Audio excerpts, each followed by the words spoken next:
Buongiorno, benvenuti al Focus TG. Siamo in onda anche oggi in diretta per informarvi di quello che sta succedendo in Veneto. Allora, notizie di servizio, come sempre alle 12:30 saremo collegati con la sede della Protezione Civile di Marghera, da dove il presidente Luca Zaia farà il punto della situazione legata all'emergenza coronavirus. Molti i temi all'ordine del giorno, si parla già di riaperture, c'è questa bozza molto importante proposta dalle regioni, poi con tutte le variazioni del caso, per arrivare alle riaperture di quasi praticamente tutte le attività, un ritorno a una sorta di normalità, perché non sarà tale fino a quando poi non ci sarà la copertura con le vaccinazioni, quindi quello che si potrà fare in tempi molto rapidi. Si parla già di un cambiamento a partire da maggio, l'ipotesi di qualche settimana fa era quella di cominciare a riaprire tutto dal 20 di aprile. Il 20 di aprile è praticamente dopodomani, è quasi certo che non ce la faremo, però si parla di qualche novità a partire da maggio. Sentiamo se la nostra Gabriella Basso, in collegamento in diretta via Skype da Vicenza, ha qualche novità su questo argomento. Buongiorno Gabriella. Buongiorno a te Ferdinando e telespettatori di Rete Veneta. Novità, allora abbiamo cominciato a sentire un po' cosa ne penso di queste proposte di riapertura, di regolamenti di apertura per quanto riguarda bar, ristoranti, palestre, e diciamo c'è un po', sì, grande aspettativa. Tutti ormai hanno abbandonato questa possibilità di aprire il 20, ma confidano a questo punto dopo il ponte del 1° maggio, anche se rimangono perplessi perché dicono molte di queste diciamo nuove, chiamiamole così, regole per la riapertura le abbiamo già messe in atto fin da subito, appena c'è stata la possibilità della prima apertura, dai menu plastificati piuttosto che con il QR, quindi di quelli digitali, alle distanze, ai separé. Quindi dicono sì, insomma, è scoprire l'acqua calda, cioè di fatto, quindi dicono non c'è niente di nuovo sotto il sole, potevamo riaprire anche prima se queste sono le regole. Quindi insomma c'è un po' di perplessità, ma comunque l'importante è aprire e lavorare. Questa è di sicuro la cosa più importante, anche perché continuano a dirci che per quanto riguarda contributi non è arrivato nulla o proprio briciole.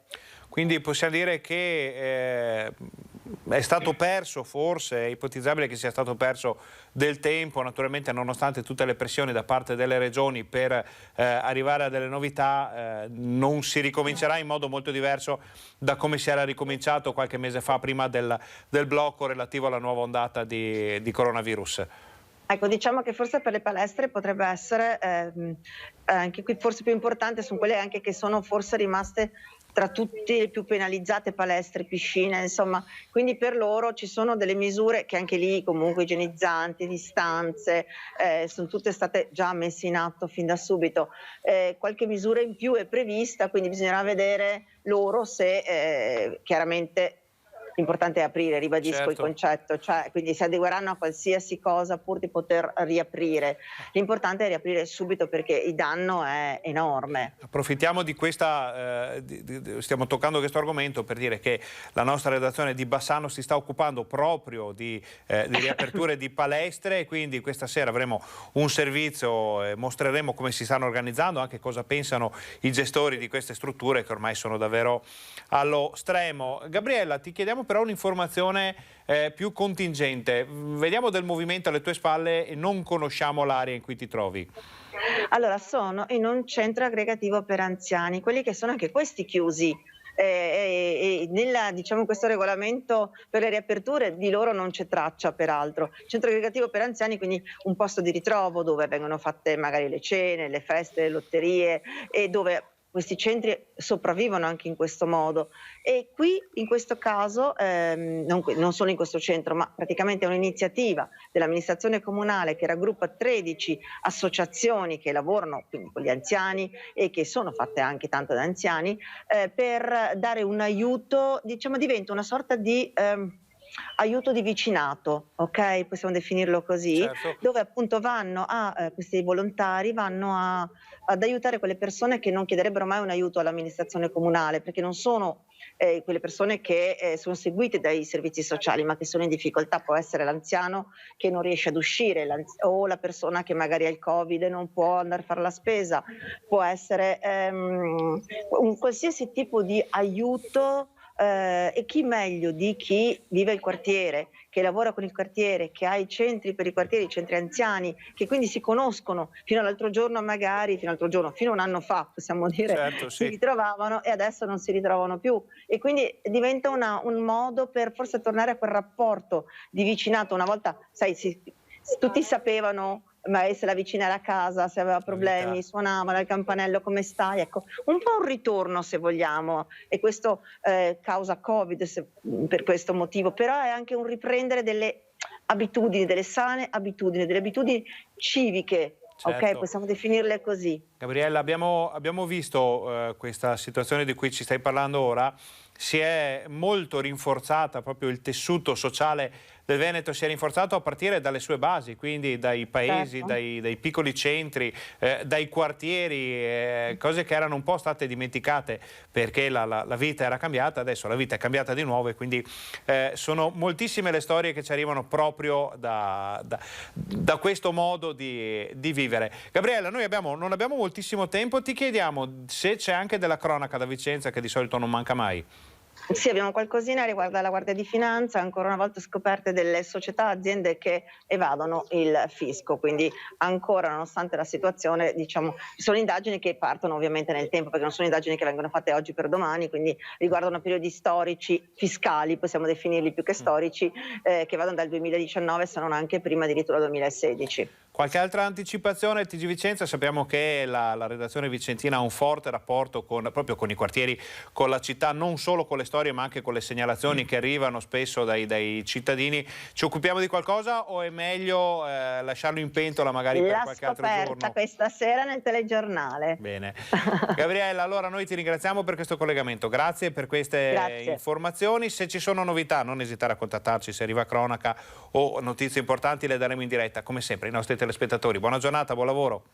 Buon lavoro a voi, grazie. Allora, ringraziamo Gabriella Basso, avete sentito, noi non raccontiamo solo la quotidianità di un dramma che è quello dell'emergenza coronavirus, raccontiamo anche i modi che le persone hanno per superare le difficoltà. Uno di questi è ritrovare la vita di quartiere, ritrovare, l'abbiamo raccontato con le nostre redazioni, le vite di paese, di frazione, di contrada, addirittura parlando dell'altopiano. Quindi vuol dire che qualcosa insomma si è mosso e stiamo andando verso, l'abbiamo detto poco fa, un modo nuovo di vivere. Allora, prima di andare a Padova per il consueto aggiornamento delle notizie padovane, oggi ci sono molte novità, andiamo a fare un breve riassunto delle puntate precedenti, ovvero a sentire quali erano le ultime dichiarazioni ufficiali sulla situazione che stiamo vivendo. Ricordiamo che nell'ultima conferenza stampa il governatore Zaia non ha potuto essere presente perché impegnato in una importante comunicazione con Stato e Regioni. Insomma,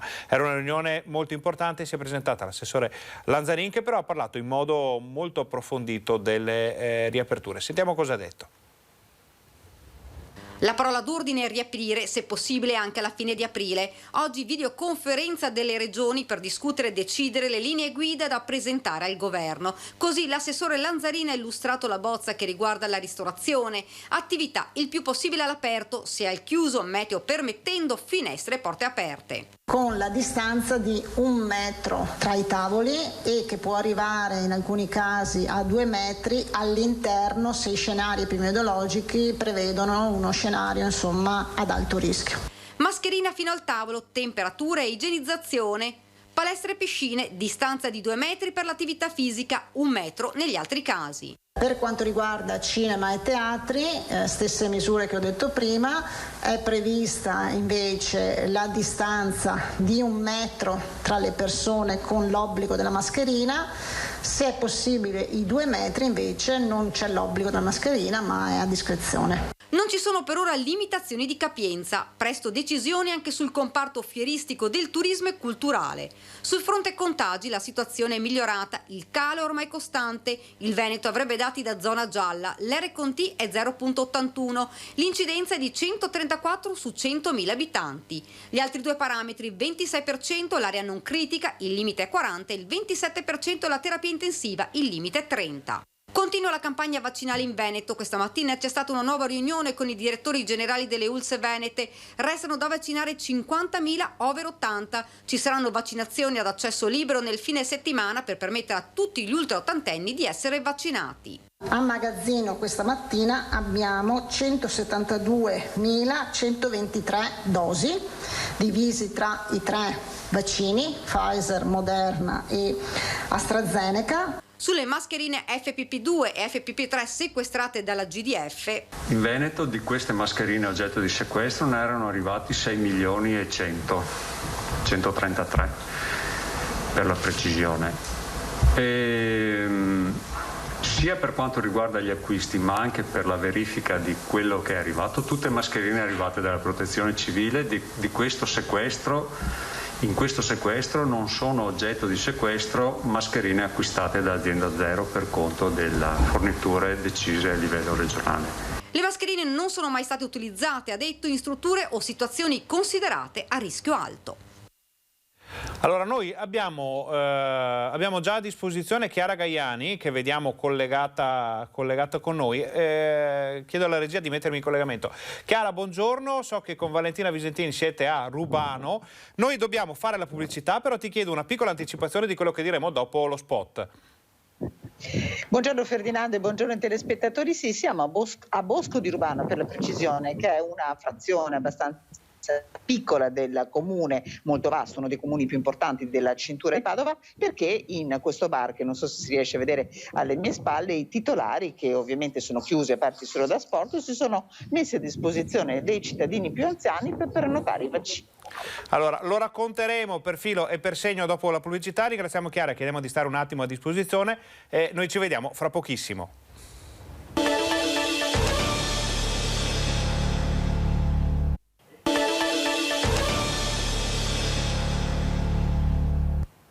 Buongiorno, bentornati al Focus TG. Vi avevamo promesso le notizie da Padova, un'anticipazione ci è stata data prima della pubblicità da Chiara Gaiani, che assieme a Valentina Visentin è a Bosco di Rubano per una di quelle storie che raccontiamo spesso nei nostri telegiornali. Di nuovo buongiorno Chiara. Buongiorno a tutti i telespettatori di nuovo. Sì, è una bella storia, ha colpito sia me che la collega che con me questa storia del fatto di come nei piccoli centri ci si senta veramente una piccola grande famiglia. E infatti alla signora Simonetta, che gestisce questo bar, un po' di riferimento, siamo quasi a ridosso della piazza, della chiesa di questa piccola frazione di Rubano, è venuto in mente di mettersi a disposizione delle persone che ovviamente con internet, con il collegamento, non hanno molta dimestichezza. Sappiamo che adesso tutta la vaccinazione va prenotata online attraverso il portale della regione. Loro hanno pensato, avendolo già fatto la settimana scorsa per una loro cliente, di mettersi a disposizione delle persone che passeranno avendo un collegamento internet affidabile e quindi di prenotare aiutare a fare la prenotazione online a chi magari si rivolge a loro o entra appunto per bere un caffè rigorosamente da asporto per ora. Vaccinazione che anche a Padova sta avendo qualche piccolo problema, nel senso che ci sono ripetuti appelli da parte dell'ULSS, sono 5.300 i posti disponibili per le persone tra i 75 e i 79 anni da vaccinare con il vaccino AstraZeneca. Non c'è stato quel boom di prenotazioni che si pensava potesse esserci in questi giorni. Ci sono ancora posti liberi, ovviamente. L'ufficio stampa dell'ULSS precisa che non si sa quali siano le motivazioni per cui le persone non si sono prenotate. Può essere un'indisponibilità, certo che è inutile nasconderci, c'è diffidenza da parte della popolazione nei confronti di questo vaccino, che gli esperti continuano a dirci che comunque è un vaccino sicuro, e di questo vi racconteremo anche nei prossimi giorni, soprattutto perché domani, come in tutto il Veneto, scatta questa 2 giorni con le prenotazioni ad accesso libero, il punto così dove saranno puntati i riflettori per quanto riguarda la provincia di Padova sarà la fiera, dove gli orari per domani sono ad accesso libero dalle 11 alle 13. Anche su questo l'ULSS fa comunque un invito: la prenotazione da fare online resta il canale principe, anche perché così si ha un orario preciso, si evitano file, si evitano code. Ecco, questo per quanto riguarda questa grande pagina, insomma, che sta approvando la vita di tutti noi ormai da più di un anno. Sul fronte della cronaca mi permetterei di aggiungere una notizia riguardo, una notizia di ieri, che è quella del maxi sequestro di mascherine da parte della Guardia di Finanza di Padova, 113.000 FFP2 certificate in realtà con documentazione tutta falsificata come pediatriche. La notizia importante da dare è che non esistono le FFP2 a livello pediatrico, quindi se le trovate in commercio fate una segnalazione al 117. Nessun ente certificatore, essendo la FFP2 una mascherina che nasce per il mondo del lavoro, l'ha mai certificata al mondo con le garanzie di filtraggio e di protezione che danno le FFP2 per quanto riguarda il grande mondo, insomma, dei bambini. Questo è un invito. Molto interessante. Chiara, importantissimo questa cosa, poi la ribadiremo nel corso del nostro telegiornale, perché è veramente un dettaglio molto interessante. Sappiamo però che c'è un'altra notizia di cronaca che lanciamo prima di... In qualche modo, esatto, diciamo un grande mondo non tanto dell'infanzia ma della preadolescenza, perché alla scuola media Vivaldi, ve l'avevamo raccontato inizio settimana, c'erano stati dei malori, alcuni bambini, 8 erano finiti, ragazzi in realtà, perché si parla di ragazzi delle medie, erano finiti in ospedale. È stato trovato il colpevole che tra virgolette si è costituito, lo ha raccontato avendo capito che cosa ha fatto ai suoi docenti. Allora noi abbiamo realizzato un servizio, l'ha realizzato la collega Valentina Visentin, che ha anche sentito la dirigente scolastica che ha spiegato come si muoveranno nei confronti di questo ragazzo. Allora noi andiamo a vedere il servizio, ma prima vi ringraziamo per questo importante collegamento. Come sempre, se ci sono novità da Padova e provincia non esitate a contattarci. Buon lavoro e grazie. Grazie. Torniamo in studio, ma per proprio vedere al volo queste novità su questo caso che è capitato a Padova. Alla fine ha confessato, ha ammesso di aver spruzzato dello spray al peperoncino nei bagni della scuola. Svelata la causa dell'intossicazione degli alunni di una classe seconda della scuola media Vivaldi di Padova. Un alunno di una classe diversa lunedì mattina ha portato con sé una bomboletta di spray urticante e l'ha utilizzata nel bagno del plesso scolastico. Le finestre aperte, secondo le disposizioni anti-Covid, hanno favorito la diffusione del fortissimo odore acre che in pochi minuti ha invaso l'aula magna dove il gruppo di alunni stava svolgendo la lezione.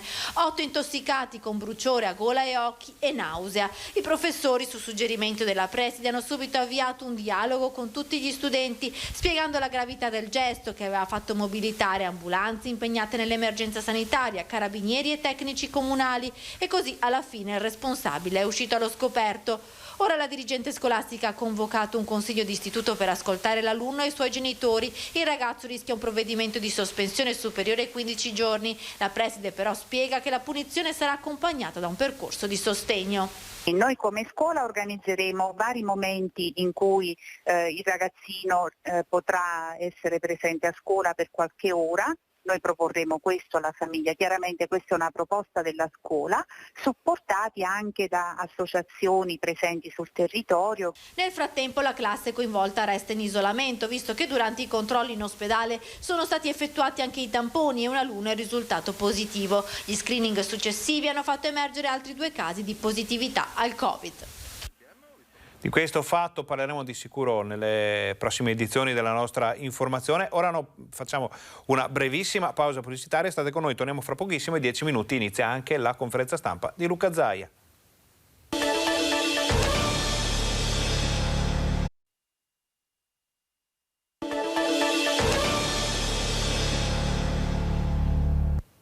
Buongiorno, bentornati al nostro Focus TG. Siamo in diretta anche oggi in onda per informarvi di quello che sta succedendo in Veneto e siamo già collegati con la sede della Protezione Civile di Marghera, dove fra pochi minuti inizierà la conferenza stampa del governatore Luca Zaia. Molti temi, dicevamo, all'ordine del giorno, molti, soprattutto si parlerà di riaperture, si parlerà anche di vaccini, insomma le tematiche odierne sono davvero tantissime, anche perché oggi dovrebbe arrivare quello che è il conto delle regioni, dei cambi di colore. Vediamo ad esempio che, ci dice l'ANSA, si osserva un'ulteriore diminuzione del livello generale del rischio, con una regione sola, la Calabria, che ha un livello di rischio alto contro 4 della settimana scorsa. 16 regioni e compreso poi il più, a cui vanno aggiunti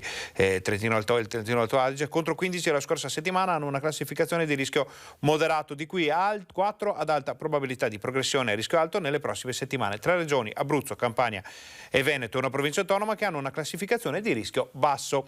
Lo evidenzia la bozza del monitoraggio settimanale dell'Istituto Superiore di Sanità, Ministero della Salute. I dati sono relativi naturalmente alla settimana compresa fra il 5 e l'11 di aprile, aggiornati al 14 di aprile. Questi erano i dati di cui parliamo quando andiamo a vedere poi tutte le statistiche. Adesso fra un attimo potremo vedere quelli che sono i report delle vaccinazioni, perché sono arrivati poco fa in redazione, li vediamo grazie alla regia di Cristiano Facca. Allora, sono 1.244.275 le dosi somministrate, ovvero l'88,1% delle dosi fornite al Veneto. Il totale delle prime dosi è 889.835, che equivale al 18,2% della popolazione. Il totale dei cicli completati è di 354.440, ovvero il 7,3% della popolazione. Vuol dire che il 7% dei veneti sono coperti completamente con le 2 inoculazioni. Importante anche il numero degli anziani che hanno avuto almeno una dose, che è dell'86,9%, quindi l'86,9% degli over 80 in Veneto sono coperti per quanto riguarda la prima dose. Vediamo nella seconda parte della tabella il grafico, ma questo si sapeva per i problemi di cui conosciamo bene. C'è stato un calo nel numero delle vaccinazioni, 180.000, 181, 192.000 per quanto riguarda le scorse settimane, poi un balzo verso il basso con 62.000, ma insomma si dovrebbe riuscire a recuperare già dalla settimana prossima. Questo è il grafico e queste sono le differenze con il giorno prima. Ma è arrivato Zaia, vi lasciamo il governatore.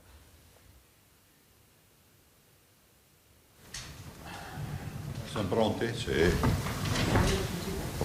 In anticipo di 2 minuti. Aspetta, anticipo di 2 minuti, buongiorno a tutti. Recuperiamo i minuti dell'altro giorno. Ne approfitto intanto per fare gli auguri al signor Riccardo Giacometti, detto Ettore Giacometti, di Tribano, Padova, compie 100 anni oggi, quindi auguri al signor Giacometti. E partirei subito anche con il bollettino, e sono 4.802.000 tamponi molecolari e 4.110.000 test rapidi. In totale sono 8.912.000. Penso che nel giro di un paio di giorni, 2 o 3 giorni, arriveremo a 9 milioni di tamponi. Totale 8.912.000. Nelle ultime 24 ore i positivi sono 906, che confermano un dato, ovvero l'incidenza del 2,54% su 35.700 tamponi. Quindi 906 tamponi positivi su 35.700 tamponi vuol dire un'incidenza del 2,54% di positivi sui tamponi. Anche qui si va verso un numero tondo.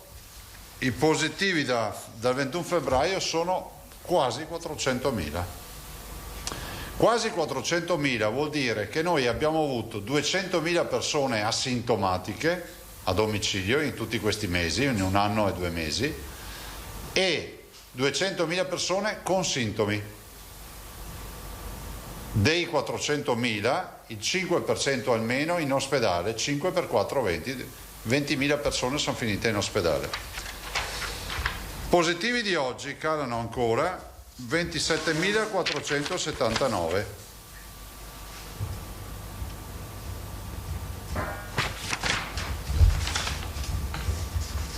Quanti sono i ricoverati in ospedale ad oggi? 1.870, meno 80.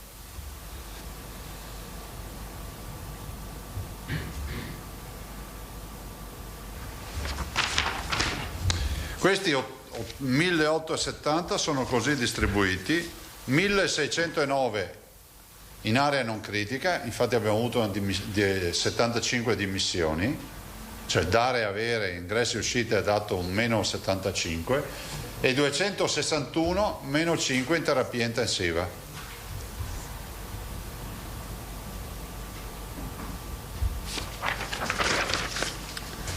La terapia intensiva dei 2,61 più i 2,83 fa 544, quindi 2,83 non Covid, 2,61 Covid fa 544. Morti, deceduti sono, i deceduti sono 23 nelle ultime 24 ore e i dimessi 19.454. Ciao Adda. Allora, primi dati. Questo è un dato assolutamente incoraggiante, perché avere questo dato dei ricoveri totali con meno 80 è ovvio che fa vedere che continua questo trend ovviamente di calo. Stessa cosa ovviamente vale per le terapie intensive, meno 2,61 le terapie intensive. Ovvio è che di infezione, come dico tutti i giorni, ce n'è. Noi dobbiamo essere rigorosi nel rispetto delle regole. È giusto che si rivendichino aperture, ma è altrettanto vero che dobbiamo rivendicare il rispetto delle regole. C'è il combinato disposto di aprire e non rispettare le regole banali della mascherina piuttosto che del distanziamento sociale o dell'igiene delle mani, ci porta ancora a precipitare. Allora, vedo che si fa l'esempio della Gran Bretagna che ha aperto, a parte il fatto che ha aperto, però voglio ricordare che la Gran Bretagna si è fatta 4 mesi di lockdown, che non vuol dire zona rossa, zona arancione, lockdown vuol dire chiusi in casa. Voglio anche ricordare che la Gran Bretagna chiude il suo bilancio per ora con oltre 130.000 decessi. E questo per dire cosa?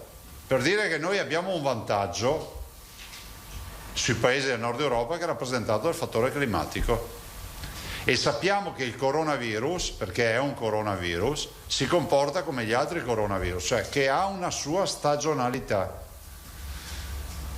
Più o meno dimostrata, però abbiamo visto che con l'arrivo delle buone temperature, della bella stagione, insomma lo vedete da soli che questa terza ondata da noi, che è iniziata un mese dopo rispetto alle altre regioni, perché noi abbiamo aperto un mese dopo le scuole, perché questa è la verità, vedete questa terza ondata per ora ha sempre dimostrato una forza non, diciamo, distruttiva come quella di dicembre. E se la andate a confrontare a quella della prima ondata di marzo 2020, vedete comunque che la forza di questa ondata è stata sicuramente minore rispetto a quella di marzo 2020, perché è iniziata ovviamente con altre modalità. Noi continuiamo a vaccinare, anche oggi chiudiamo un bollettino di 22.222, mettete 5 volte 2 ci siamo capiti, 22.222 vaccini, siamo già, io stamattina abbiamo fatto la riunione, siamo già all'87, ma potrei dirvi 90% senza problemi degli over 80, ve lo dico perché il bollettino non tiene presente ad esempio, e per questo ve lo annuncio, oggi posso dire quasi con certezza, che il 5% degli over 80 non si vuole vaccinare. Sapete questo dato sempre, no? E quindi voi sapete che il target degli over 80 è di, ce l'ho qui, esattamente di 358.540, questi sono gli over 80, dall'80° anno al 111° anno.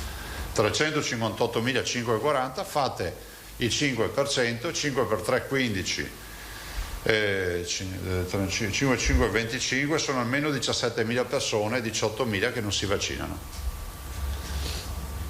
Vabbè, posso dire, vuol dire che il 95% delle persone over 80 si è vaccinato, che è un risultato strepitoso. Se poi ci mettete anche, comunque è un dato di queste ore, perché siamo arrivati al fondo del barile nella ricerca. Ringrazio tutti i sindaci che si stanno mettendo a disposizione con i nostri direttori generali, ringrazio i medici di base, tutti, perché adesso siamo arrivati ai numeri piccoli, non so, la dottoressa Simionato nella Polesana ne ha 300 ancora da vaccinare, tanto per dirvi. E questo fine settimana sarà un fine settimana assolutamente dirompente per i domiciliari, quindi per le vaccinazioni a domicilio, anche grazie ai diversi medici di base che si sono messi a disposizione e che hanno chiuso gli accordi con le UCI. Stiamo andando avanti anche con i 70-79 che ormai sono a fine giornata, sono il 60% vaccinati e 60% prima dose, e voglio ricordarvi che i 70-79 sono 494.000, 494.443. Sì, tanto per dire, over 70 per capirci, fino a 111 anni, sono quasi 1 milione di persone che abbiamo vaccinato. A questi si aggiungono i fragili, si aggiungono ovviamente i vulnerabili, gli oncologici e così via. Comunque ad oggi noi abbiamo inoculato 1.244.275 dosi, 1.244.275 dosi, delle quali prime dosi 889.835 e seconde dosi 354.000. Però cosa voglio dirvi? Voglio dirvi che adesso dobbiamo avere vaccini. So che sono un disco rotto, ma io non voglio avere sulla coscienza il fatto che si perda tempo utile con una macchina da guerra che non ha le munizioni. Noi siamo un esercito senza munizioni, o meglio, ne abbiamo poche. Oggi siamo una guerra, come si può dire, molto chirurgica come attività, no? Cioè target, pian piano. Voi capite che noi abbiamo i motori al minimo, facciamo 30.000 vaccinazioni al giorno senza neanche girarci indietro. Se avessimo vaccini, noi 80.000 vaccinazioni al giorno le garantiamo cioè, nero su bianco. Io l'ho detto anche al commissario Figliuolo, che ringrazio perché è sempre presente.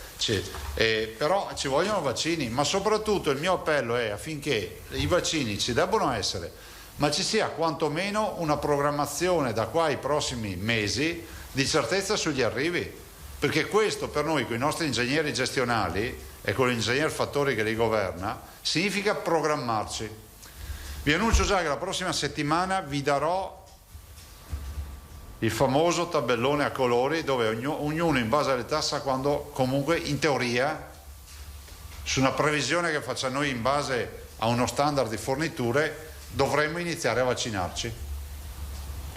E quindi io ho guardato anche la mia data, la guardavo in questi giorni, insomma c'è una data proprio di inizio, ho detto vabbè, forse alla mia fascia ci va bene, perché insomma riusciamo anche a far veloce, ma io sono convinto che vi daremo una roba prudenziale. Scendiamo per ovviamente classi di età, ragazzi, quindi 80 di fatto li abbiamo conclusi, 70-79 li stiamo credendo, apriremo diciamo i 60-69, mi permetto di dire anche più velocemente di quello che potete pensare, e poi scendiamo ai 50, 59, 40, 49 fino ai 16, 19.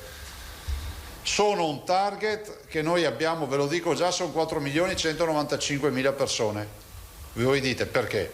perché sono esattamente gli abitanti del Veneto sopra i 16 anni. Devo dire che gli ingegneri vettori con i suoi hanno fatto un lavoro strepitoso, lo stanno mettendo ancora a posto perché deve girare bene, e allora vi dico già che in settimana vi daremo già, come si può dire, il mese nel quale dovrebbe iniziare la chiamata. Contiamo, se non ce la facciamo la prossima settimana, il massimo inizio dell'altra, annunciare anche, diciamo, date più precise per ogni attività che si farà. Ovvio, capite che se noi avessimo avuto una certezza, perché ho visto anche delle tabelle che vi presenteremo la prossima settimana, avessimo avuto una certezza di fornitura, cioè capisci, se uno dice hai un vaccino al giorno da qui all'infinito, tu fai una programmazione da qui all'infinito per un vaccino al giorno. Ma oggi vedevo i dati, primo trimestre è stato un bagno di sangue, È stato un bagno di sangue perché abbiamo avuto tante forniture che non sono arrivate, abbiamo avuto tante defiance, abbiamo avuto squilibri nelle date, che ha pesato moltissimo. Adesso si va verso una stabilizzazione, però bisogna avere più vaccini. Vi ho detto questo, non aggiungerei altro se non una roba rispetto alle aperture. Voi sapete che stiamo lavorando sulle aperture. Vedo sto dibattito sui 2 metri, ma guardate che intanto i 2 metri non ce li siamo inventati noi, dopodiché io penso che con 2 metri non si aprono i ristoranti, si chiudono, cioè 2 metri di distanza da tavolo a tavolo non si aprono i ristoranti, si chiudono. Detto questo, posso garantire insomma, che ieri sono intervenuto su questo e sono convinto che una soluzione sia stata trovata. Adesso attendiamo prudentemente, però va anche riconosciuto il grande lavoro che è stato fatto, insomma, l'apertura della piscina con i 7 metri quadri di vasca a disposizione, l'apertura delle palestre, dei centri di danza, il discorso dei teatri, musei, i ristoranti, bar, eccetera. Insomma, è un segnale che si dà. Attenzione che non è un liberi tutti, attenzione che non è un liberi tutti, attenzione che il rischio è sempre dietro all'angolo, perché comunque qualora accadrà che si aprirà ci sarà sempre un monitoraggio della situazione, e perché si fa un monitoraggio della situazione è altrettanto vero per la proprietà transitiva che se c'è un monitoraggio ci sarà anche una classificazione delle diverse zone di questo paese, che poi siano colori o altre robe. Considerate che le linee guida che hanno costruito le regioni sono linee guida che tentano di ragionare anche un'apertura in zona rossa. Questo adesso vedremo come si esprimerà il CTS, cercheremo di capire, però sentite, come vi ho detto l'altro giorno, se si fa Italia-Turchia l'11 giugno agli europei di calcio a Roma con 25.000 persone, immagino che molto prima si affronti anche il tema delle aperture, quantomeno partendo dall'aria aperta, di tutta una serie di attività che si possono fare. Insomma, abbiamo una situazione anche favorevole perché non dobbiamo abbandonare un lockdown, abbiamo già molte imprese aperte, no? C'è vita, non abbiamo le strade vuote come a marzo-aprile l'anno scorso, però è fondamentale di avere sempre coscienza che questo virus è inclemente e sorprendente, per cui bisogna sempre avere la massima tutela. E passo la parola a voi, ragazzi. Ok, grazie Presidente. Si è prenotato Filippo Tosato, poi Cristina Giacomuzzo e Moscati. Vabbè, adesso poi Filippo Tosato. Buongiorno Presidente. Buongiorno. Da circa 14 mesi, mi pare, lei ha dei rapporti pressoché quotidiani o comunque molto frequenti con il Ministro della Salute Speranza. Oggi giunge notizia che i gruppi di Fratelli d'Italia presenteranno una mozione di sfiducia nei confronti del Ministro. Il segretario della Lega Salvini a sua volta è molto critico e non fa mistero che vorrebbe un avvicendamento al Ministero.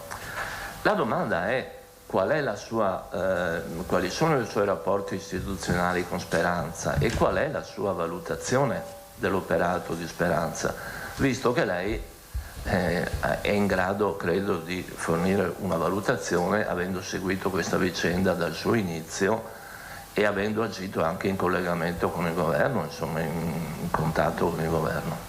Ma guarda, io direi, come ho detto in altre occasioni, questa è un'attività parlamentare della politica, per cui non ci entro minimamente in nessuna considerazione, perché ogni cosa che dico poi viene sapientemente strumentalizzata a favore o contro qualcuno. Punto.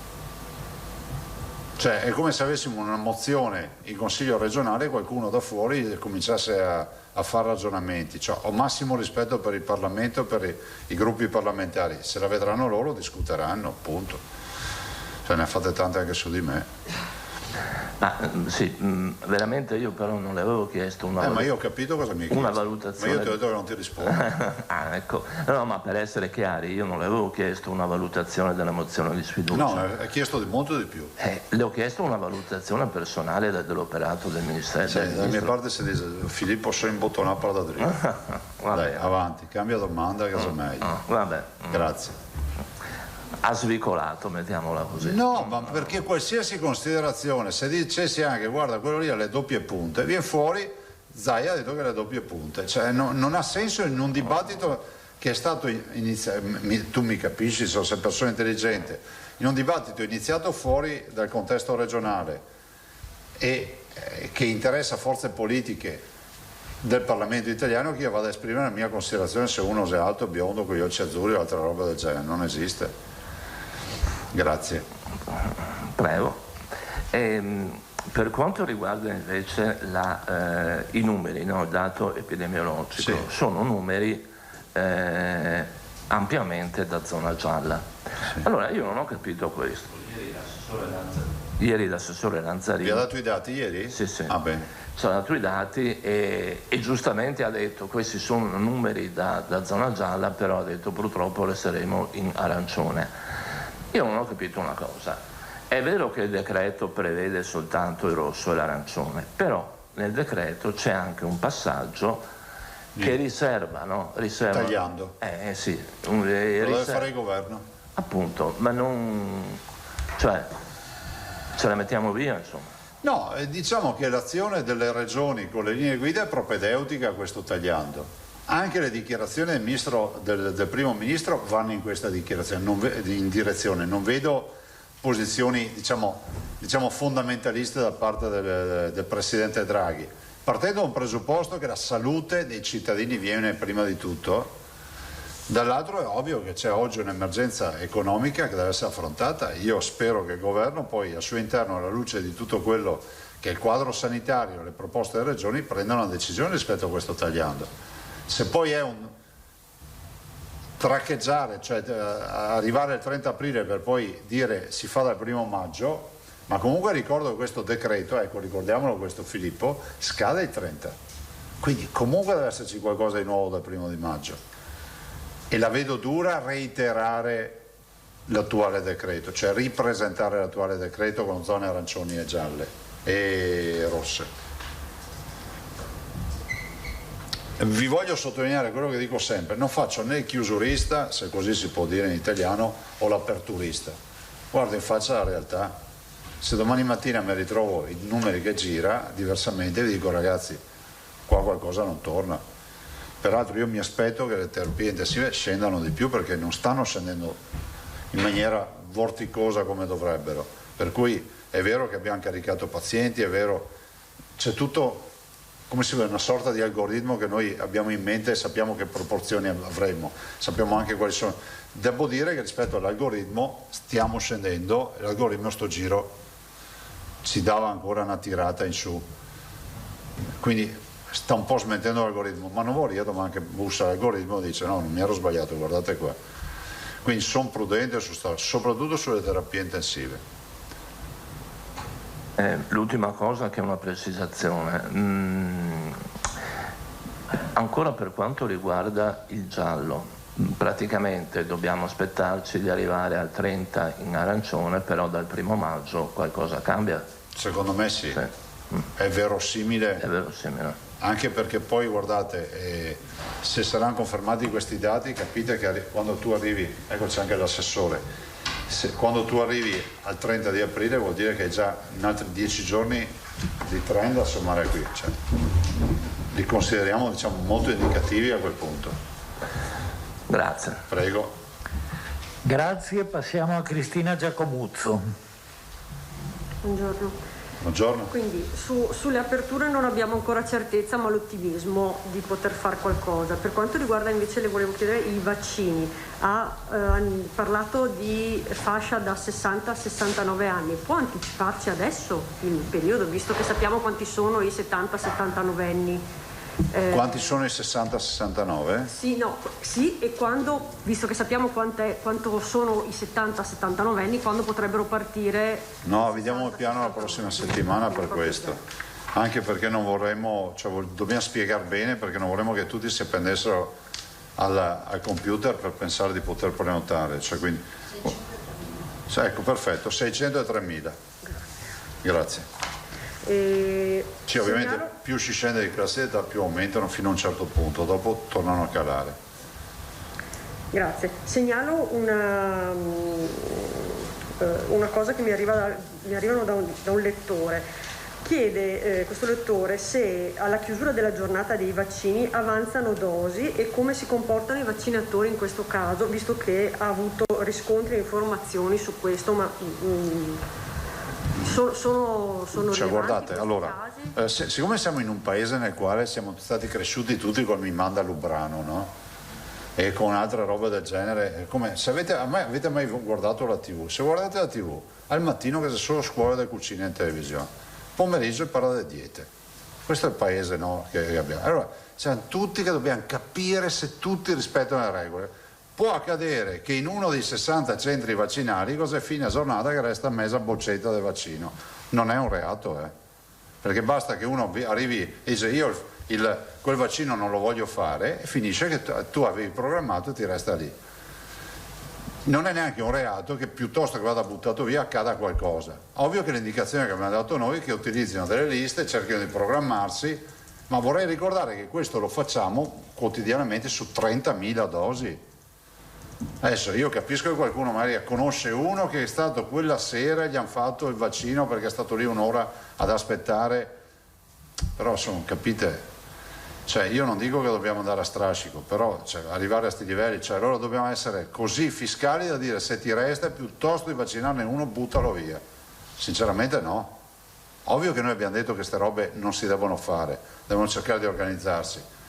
Può essere anche accaduto che le prime volte abbiamo detto scusa tu sei fatto il vaccino, no, a te vaccino subito perché piuttosto di buttarlo via, del vaccino non si butta via niente, solo la boccetta vuota. Può essere che questi casi finiscano anche nella famosa voce altro, Presidente? Sì, ma guardate che non stiamo parlando di numeri, non c'è la coda fuori dai centri vaccinali, è accaduto all'inizio, questo sì, all'inizio c'è stato un po' di disorientamento, adesso capite, soprattutto con l'avvento del nuovo sistema di prenotazione, i numeri ce li abbiamo abbastanza definiti. Prima invece era una roba, la chiamata, le lettere, la ricevuta, non l'ha ricevuta, perché vi ricordo che all'inizio noi viaggiavamo molto di lettere.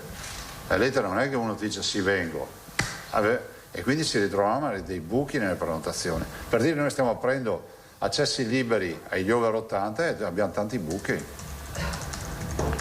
Altre due cose veloci, Presidente, e poi lascio... Anche perché sono pochi, e poi c'è questo abbandono, dicevo prima, lo dico a Alda e a Marco che sono arrivati dopo, c'è un abbandono del 5% delle vaccinazioni, quindi siamo sul 95% dell'adesione sugli over 80.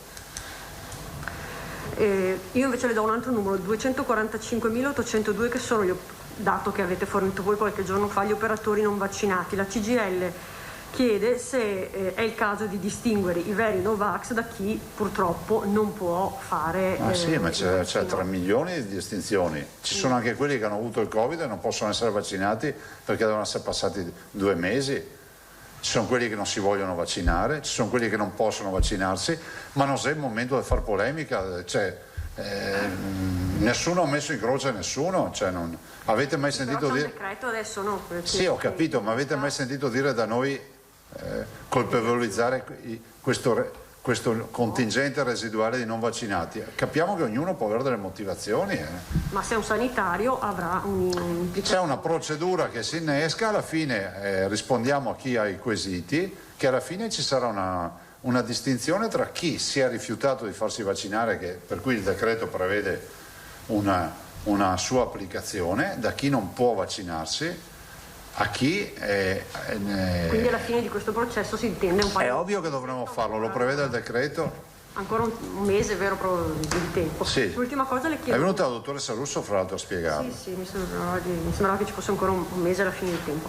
Un commento, Presidente, su il titolo di apertura del giornale di oggi, quando parla di rivelazione shock. Chi è che ha reso? L'OMS. Corse. L'OMS Ma con mascherina non te vede più niente. Avrebbe fatto di tutto per evitare gli elogi a Zaia. Cosa ne pensa, come la vede questa? Guardate, premetto una roba, perché mi metto nei panni di chi legge, l'ho letta anch'io stamattina sinceramente. Io il dottor Zambon l'ho conosciuto dopo il Covid, non sapevo neanche nulla del dottor Zambon, questo deve essere chiaro. Non vorrei mai che fosse penalizzato perché è un veneto o fosse penalizzato perché è stato dipendente, mi hanno detto 9 anni fa o 10 anni fa, non so quanto tempo fa, della Regione Veneto, non è neanche più nostro dipendente. Per cui io avevo rapporti zero e conoscenza zero. Quindi l'ho conosciuto post, queste robe, ma veramente molto di recente. Dico che io resto allibito perché siamo davanti a un'infezione, a un ente, diciamo che dovrebbe essere un ente regolatore che ad ombrello dà le regole, è il nostro riferimento come l'ONU, no? È l'ONU della sanità, l'OMS, e quindi immagino che quello che dovrebbe essere chiamato a fare è certificare l'evidenza. Aver appreso dai giornali, non so se poi sarà confermato, metteteci un condizionale da qualche parte, se no dopo tutte le lettere che arriva. Se è vero quello che leggo dai giornali, della sottolineatura rossa, del giallo, eccetera, come ho visto, dico che è inquietante. Ma non perché ci sono di mezzo io, ma figuratevi, perché stiamo parlando di un virus, di una pandemia, di morti, di contagi e di un casino pauroso che abbiamo subito, stiamo subendo, di un incubo, no? Cioè, tu non è che puoi andare in sala operatoria, ragazzi, per restare in ambiente medico e scoprire che mentre ti operano litigano tra di loro. Cioè, è come vedere i piloti di un aereo per litigare in volo. Cioè dice Tosati, fermi, io devo scendere, io penso che debba essere fatta chiarezza fino in fondo, e penso che non, cioè, a cose chiuse, se sarà confermata tutta questa vicenda, penso che in OMS forse una bella ristrutturazione ci voglia. Sapete, io sono stato criticato perché durante il Covid ho criticato l'OMS, no? Vi ricordate quando dicevo a marzo, ma scusate, ma non hanno niente da dire? Ma scusate, ma le indicazioni da chi le dobbiamo avere? Cosa mi hanno detto i media? Non voi, vi ricordate gli esperti? Zaia trova scuse, sì, scuse. Scusate, cioè, per noi è come la giustizia, no? Cioè, è un punto di riferimento che deve essere solido. Cioè, tu non puoi avere una realtà come questa che cioè, oggi sta facendoci conoscere dei retroscena che sono inquietanti. Dopodiché che uno poi ci mette anche lo zampino perché c'è un tema di visibilità o altro, scusate, sono 5 milioni di veneti, è innegabile che noi ci siamo dati da fare, come molti altri colleghi. Se poi noi abbiamo avuto qualche intuizione in più o un po' di culo in più, lasciatemelo dire, perché poi ci vuole anche la fortuna con il Covid, non ci vuole solo la programmazione, come in tutte le attività umane. Cioè, avete visto la storia di McDonald's? Quello che ha inventato, non so, quello che ha fatto Iskei. E allora capite che sinceramente non me l'aspettavo, vi dico la verità. Cioè, anch'io ho letto in questi mesi di questo dibattito, quando ho visto qual era l'oggetto del dibattito, allora ho capito tante robe.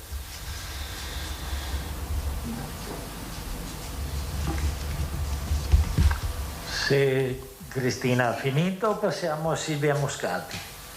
Sì, buongiorno Presidente. Buongiorno.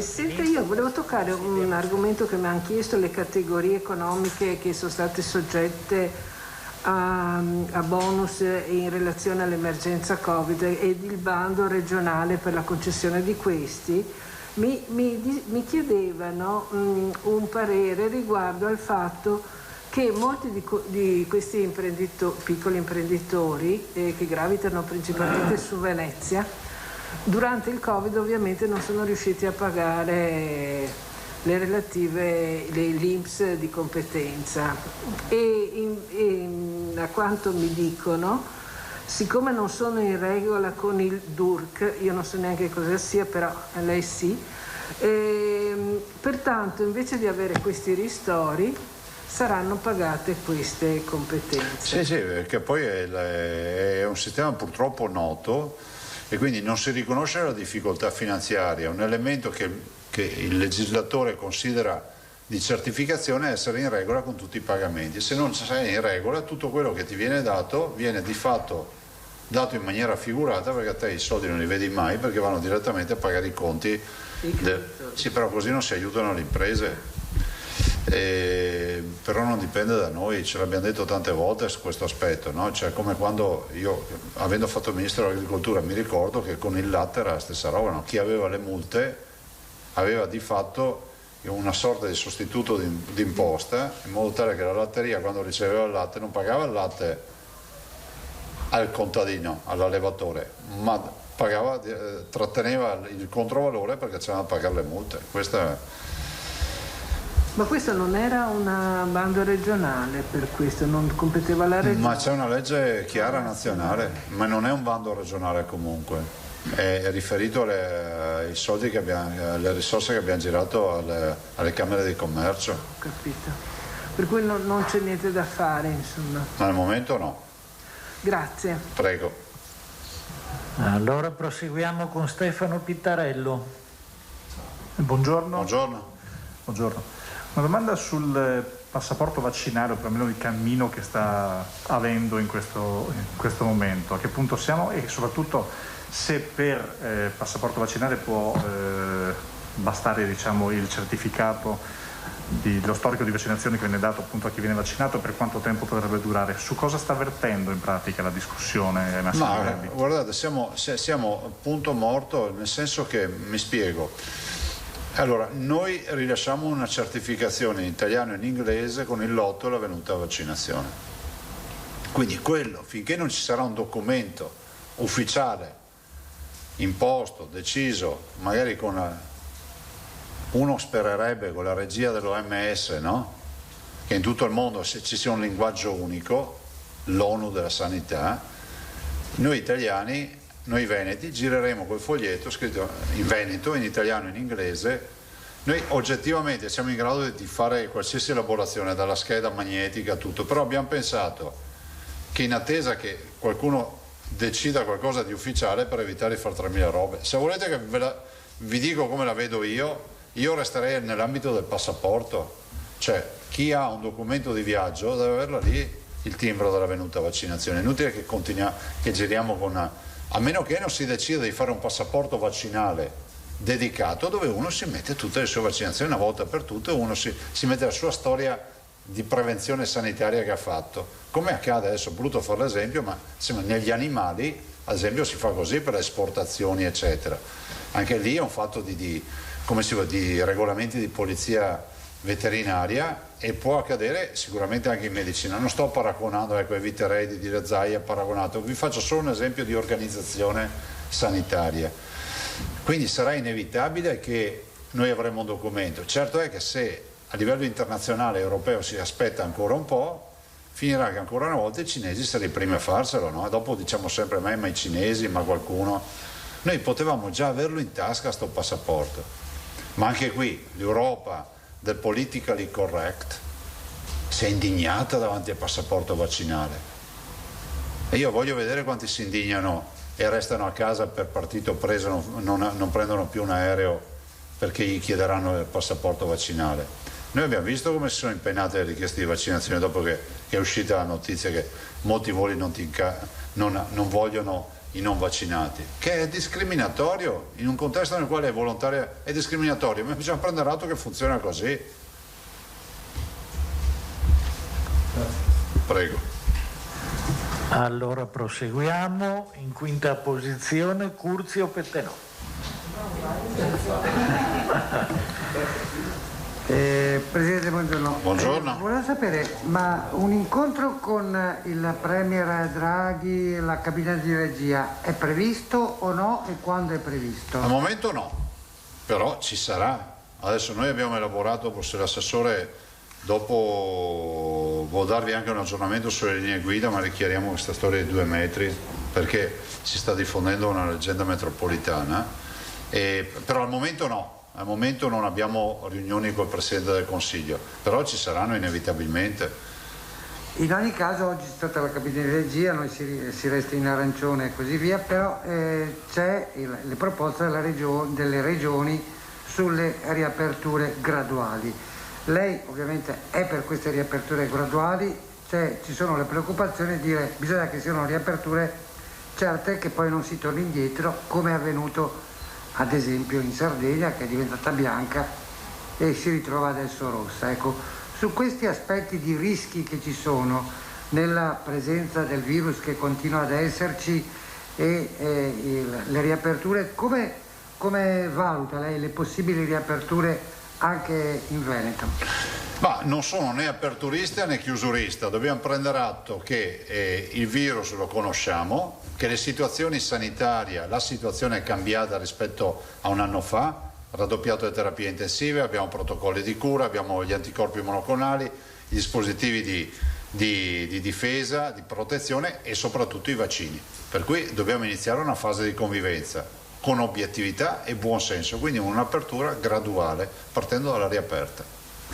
Un'apertura graduale con rischi che poi, con riaperture che devono proseguire, che devono restare tali secondo lei?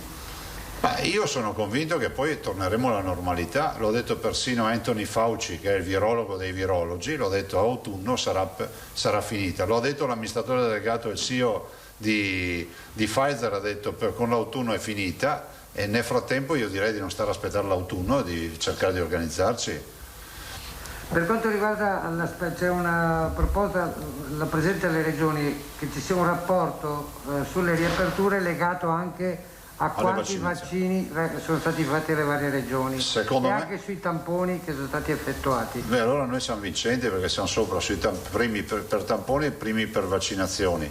Secondo me è corretto, però è pur vero che va valutata la quantità e anche la qualità delle vaccinazioni.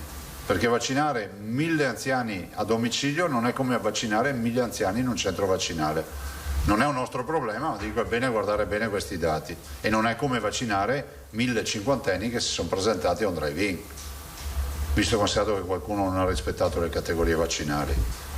Perciò sui parametri da rivalutare per le fasce, che resteranno le fasce, secondo lei che parametri devono essere decisi per questo, con una modifica che viene, perciò ad esempio anche tamponi e vaccinazioni? A nostro avviso va rivisto il modello dei 21 parametri, nato a febbraio, 21 febbraio in quei giorni del 2020.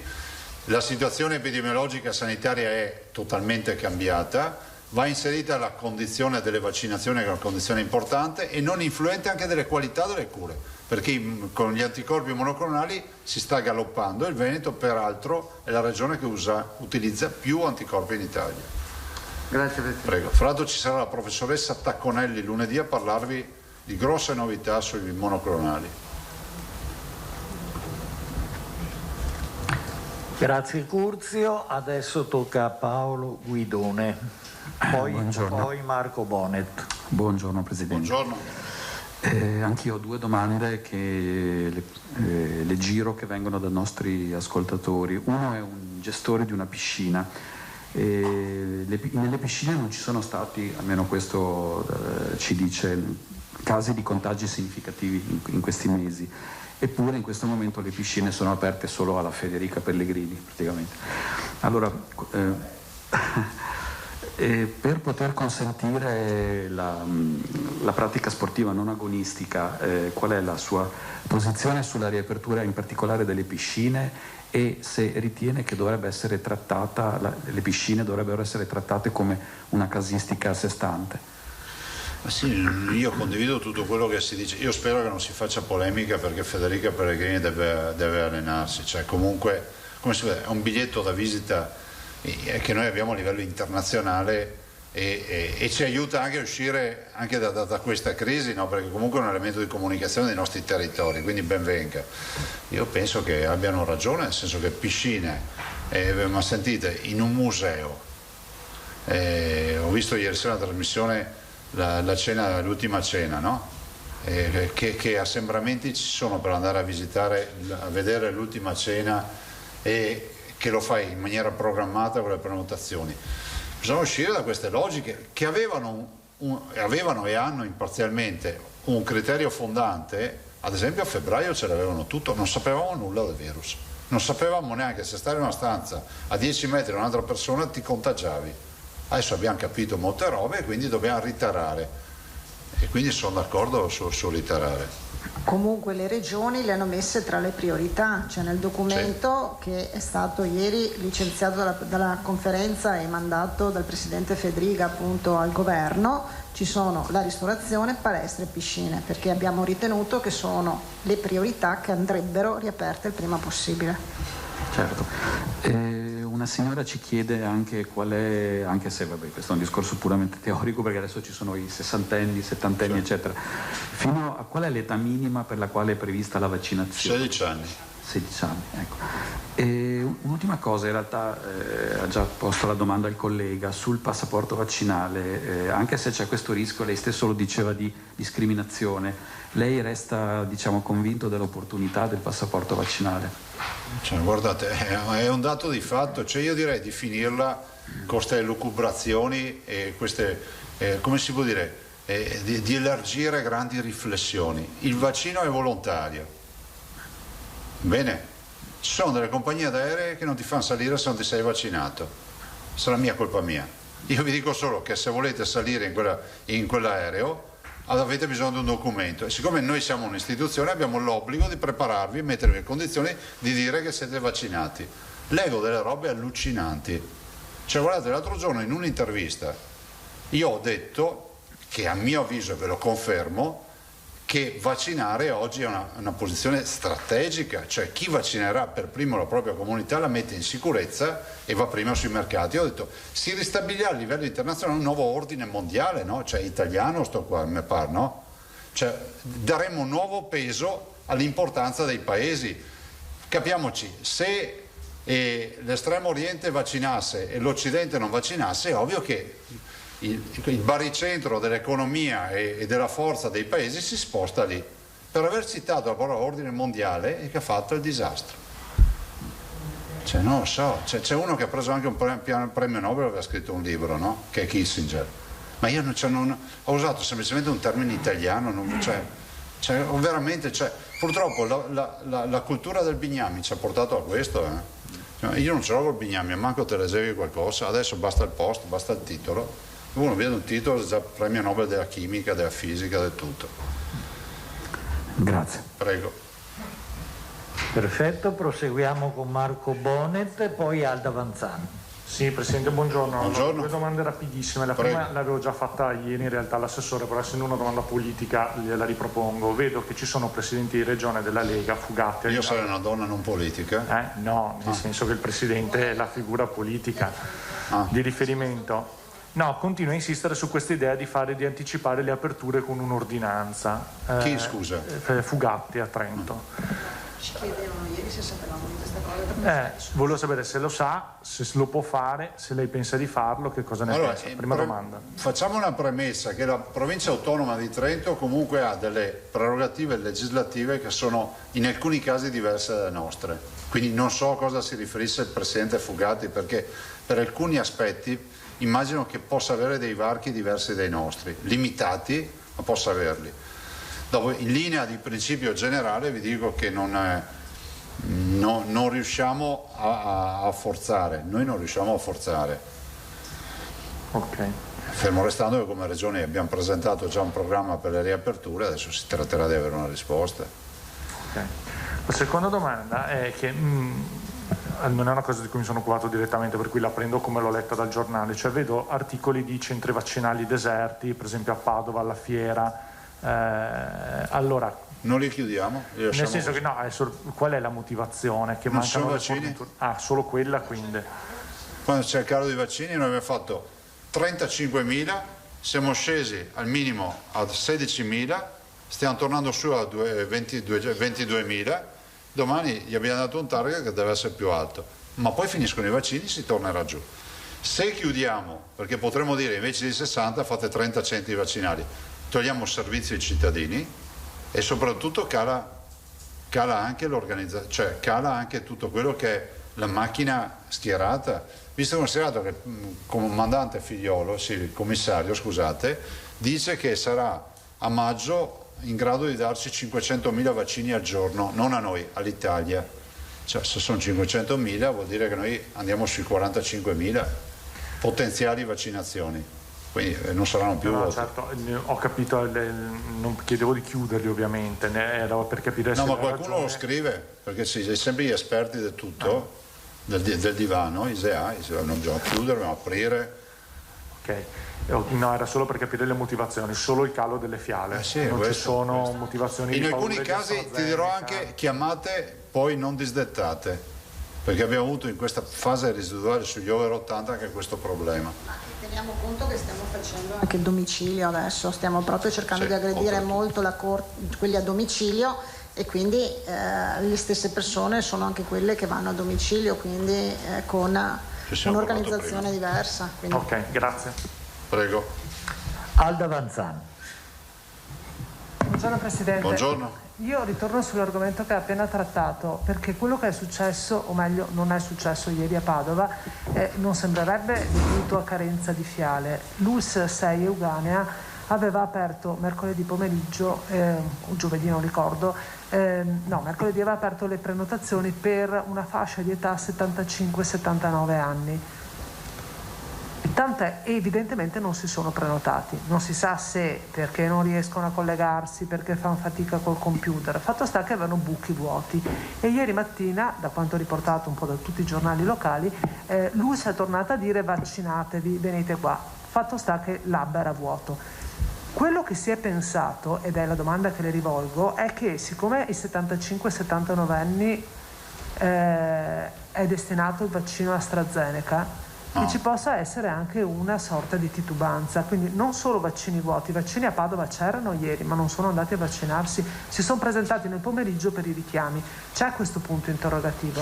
Al momento no, perché gli altri centri vaccinali non hanno avuto problemi. Io dico che noi abbiamo avuto un calo e non abbiamo, diciamo, come si può dire, sforzo produttivo, non abbiamo attività perché abbiamo avuto calo dei vaccini. Dopodiché il caso specifico di Padova lo ricondurrei anche al fatto che ho l'impressione che forse l'aver aperto con poco preavviso, con una modalità di prenotazione che informatica magari non è giunta a tutti, cioè, tant'è vero che la prossima settimana vi presentiamo, lo dicevo proprio all'inizio della conferenza stampa, e vi presentiamo il tema delle più o meno del periodo di chiamata per in fascia d'età e poi parleremo anche di prenotazioni per tempo, però non te lo so dire, del resto non so, però possiamo mettervi in contatto col dottor Fortuna che... È curioso, l'ULSS 6 ha sempre fornito i dati, ieri, fatalità solo ieri, non ha dato i dati delle dosi somministrate. Ma guarda, anche questo stamattina non ha relazionato durante la riunione, per cui glielo chiederemo. Bene. Invece avete però sentore che ci siano rifiuti legati a questa marca di vaccino, ad AstraZeneca? Sì, in genere, ma non sono così importanti. No. Mentre invece, ultima domanda, gli over 80, il 5%, quindi quasi 18.000 persone che hanno detto no. Non fanno vaccino. Ma gliel'hanno detto, come l'avete saputo? Gliel'hanno detto il medico di base? Li andiamo a cercare a casa. Li andiamo fisicamente a cercare a casa. E che motivazione hanno dato? Non se lo fanno. Guarda, ne conosco anch'io, peraltro uno, senza fare nome, mi ha detto io non lo faccio il vaccino. Basta. Ma non è un problema di AstraZeneca, Pfizer. Non se lo fanno, cioè c'è ma posso dire, la definirei fisiologica, per fare il 95% dei vaccinati, il 5% nessuno fa 100% al mondo. Nessuno. faremmo firma avere solo il 5% di abbandoni, perché considerate che l'immunità di gregge con i RNA messaggeri è del 65%, quindi non sopra, di più. Posto. Grazie ragazzi. Allora grazie. Tanto puoi fare 3 iniziali e l'ultima finale ogni volta. Chiude. Se posso abusare. Perché sai perché? Perché da quando noi diciamo la testata, è la sua testata che te lo dice 2 volte così. Se posso abusare della sua pazienza. Sa qua apposta. Siccome ha sollevato questo tema dell'OMS, che in effetti non è soltanto un chiacchiericcio, perché c'è un'indagine della magistratura che vede i vertici dell'OMS indagati. Allora, il gruppo parlamentare della Lega dice che sosterrà una commissione d'inchiesta sul mancato aggiornamento del piano pandemico da parte dell'OMS e del Ministero della Salute, su ritardi e omissioni che riguardano questa vicenda. Personalmente lei vedrebbe bene una commissione d'inchiesta su questa partita? Ma sta tutto il giorno a casa dal titolo. Ma sì, perché allora il cittadino di cosa ha diritto? Chiarezza. E penso che la verità sia fondamentale. Noi in amore della verità facciamo un punto stampa grazie alla vostra partecipazione tutti i giorni, no? Proprio perché è nato questo punto stampa per dire, vi ricordate da dove si partiva? Da Wuhan che non dava i dati, vi ricordate la storia? E noi abbiamo detto subito, beh, noi non vogliamo fare cose con i veneti, succeda quel che succeda. E sapete quanti mi hanno detto non fare il punto stampa, se poi ci saranno morti, cosa vai a dire? Questi erano i consigli che mi davano. Invece noi siamo venuti qua e siamo ancora qua. E rispondiamo a tutto, anche a Tosato. Grazie. Grazie a tutti e appuntamento alla prossima volta. Buon lavoro.